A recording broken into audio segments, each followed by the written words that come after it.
नमस्कार दर्शक बंधु सुभद्रा टंका मिल 24 तारीख में जदि आपण यही सब भूल कर हुए तो आपण अकाउंट को पैसा आसो ना। तो दर्शक बंधु क्यों सब भूल न करेंगे आपन को मुझे भिडियो अपडेट जनईदेवी एणुक भिडियोटी को आप शेष पर्यंत देखूँ। तो दर्शक बंधु सुभद्रा टंका 24 तारीख में आसो एथर 20 लाख महिला पाइबे टंका। तो दर्शक बंधु हिताधिकारी खाता को सीधा सड़क 5000 टंका आसो आउ एथर 20 लाख महिला को मिलवाक जाऊँगी सुभद्रा योजनार टंका। एने घोषणा कर उपमुख्यमंत्री प्रभाती परिड़ा। आउ 2 सप्ताह पर मिल सुभद्रा टंका।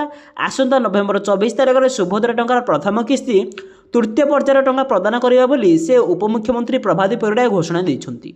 तृतीय पर्यायर 15 दिन पर तृतीय पर्यायर टंका बंटन करने को चतुर्थ पर्यायर टंका बंटन करने को सरकार लक्ष्य रखिंट। कहीं जड़े भी योग्य हिताधिकारी जमी वंचित न हुआ सुभद्रा स्कीम्रु ताहा उपर सरकार गुरुत्वपूर्ण देइछन्ति प्रभाती स्पष्ट करी आसुछन्ति। सुभद्रा हिताधिकारी खुशी खबर आसंता 24 तारीख जो पैसा मिल केवल योग्य हिताधिकारी को मिल अयोग्य हिताधिकारी को टंका लेखे मिलना। उपमुख्यमंत्री स्पष्ट करी अयोग्य हिताधिकारी को टंका मिलना केवल योग्यता हिताधिकारी को पैसा मिल।